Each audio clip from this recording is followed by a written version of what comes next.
ദൈവം നിങ്ങൾക്ക് വേണ്ടി ഒരുക്കിയിരിക്കുന്നതായ ആ ഭാവിയെ നശിപ്പിക്കുവാൻ ഈ ലോകത്തിൽ ഒരു ശക്തിക്കും കഴിയത്തില്ല എന്ന് നാം ഉറച്ചു വിശ്വസിക്കണം.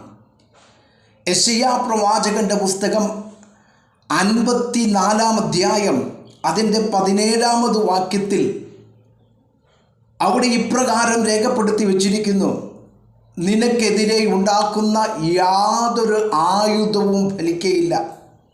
അതായത് നിന്നെ നശിപ്പിക്കുന്നതിനു വേണ്ടി ശത്രു നിനക്കെതിരെ ഉണ്ടാക്കുന്നതായ ആയുധങ്ങൾ ശത്രുവിന് പ്രയോജനപ്പെടത്തില്ല എന്നാണ് ഈ തിരുവചനം നമ്മെ പഠിപ്പിക്കുന്നത്. അതേ പ്രിയമുള്ളവരെ, നമ്മുടെ ഉയർച്ചയ്ക്കെതിരെ, നമ്മുടെ അഭിവൃദ്ധിക്കെതിരെ, നമ്മുടെ ഭാവിക്കെതിരെ ഒരു പക്ഷെങ്കിൽ പിശാച് അനേക ആൾക്കാരെ എഴുന്നേൽപ്പിക്കുവാൻ ഇടയുണ്ട്. പലരും നമുക്കെതിരെ സംസാരിക്കുവാനും നമുക്കെതിരെ പ്രവർത്തിക്കുവാനും ഒക്കെ ഇടയുണ്ട്.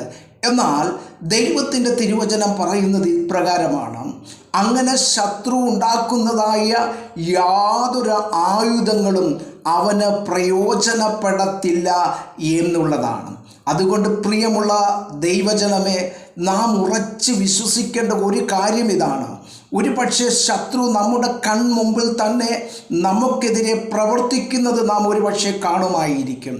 ഒരു പക്ഷെങ്കിൽ വ്യക്തികൾ നമുക്കെതിരെ സംസാരിക്കുന്നത് നാം കാണുമായിരിക്കും. നാം അധൈര്യപ്പെടരുത്.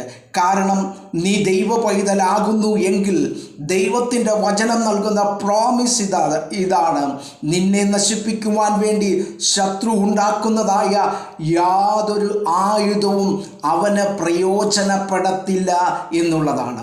അതുകൊണ്ട് ഇന്ന് പകൽക്കാലം ഞാൻ നിങ്ങളോട് പറയുവാൻ ആഗ്രഹിക്കുന്ന സന്ദേശം ഇതാണ്: നിങ്ങളുടെ ഭാവിയെ തകർക്കുവാൻ ശത്രുവിൻ്റെ ആയുധങ്ങൾക്ക് കഴിയത്തില്ല. നിങ്ങളുടെ ഉയർച്ചയെ തകർക്കുവാൻ ശത്രുവിൻ്റെ ആയുധങ്ങൾക്ക് കഴിയത്തില്ല. കാരണം ദൈവത്തിന് നിങ്ങളെക്കുറിച്ചുള്ള പദ്ധതിയാണ്. ദൈവത്തിൻ്റെ പദ്ധതിയിലാണ് നിങ്ങൾ നിൽക്കുന്നത്. ദൈവത്തിൻ്റെ പ്ലാനിലാണ് നിൽക്കുന്നത്. അവൻ്റെ കൃപയിലാണ് നിങ്ങൾ നിൽക്കുന്നത്. അതുകൊണ്ട് നിങ്ങളെ നശിപ്പിക്കുവാൻ ശത്രു ഉണ്ടാക്കുന്ന യാതൊരു ആയുധങ്ങളും അവന് പ്രയോജനപ്പെടത്തില്ല എന്ന് തിരിച്ചറിയുക. ദൈവം നിങ്ങളെ സഹായിക്കുമാറാകട്ടെ.